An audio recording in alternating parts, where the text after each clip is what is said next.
ابن عمر رضی اللہ تعالی عنہ کی دوسری روایت میں آتا ہے کہ کچھ لوگوں پر اللہ تبارک و تعالیٰ کے انعام ہوتے ہیں اور اللہ تبارک و تعالیٰ یہ انعام اس وقت تک ان کے پاس رکھتا ہے جب تک یہ مسلمانوں کی مدد کرتے رہتے ہیں اور ان سے بیزار نہیں ہوتے، تنگ نہیں ہوتے۔ جب لوگ مسلمانوں کی یعنی ان کی حاجت کو پورا کرنے سے، ان کی مدد کرنے سے بیزار ہو جاتے ہیں جب لوگ، تو پھر اللہ تبارک و تعالیٰ یہ انعامات دوسرے لوگوں کی طرف منتقل کر دیتا ہے۔ اس لیے اس کو ہلکا نہ جانا کرے۔ ام المومنین حضرت عائشہ صدیقہ رضی اللہ تعالی عنہا بیان کرتی ہیں کہ بندے پر اللہ تبارک و تعالیٰ کی سب سے عظیم نعمت یہ ہے کہ لوگوں کی ضروریات کا بوجھ اس پر بہت ہو جائے۔ اگر آپ پہ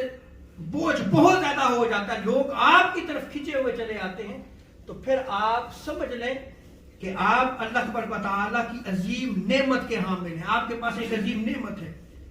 اور آگے آقا علیہ السلام فرماتے ہیں کہ جس نے یہ بوجھ برداشت نہیں کیا، یقیناً اس نے اس نعمت کو زوال کی طرف پھیر دیا، پھر اس سے اس نعمت کو لے لیا جاتا۔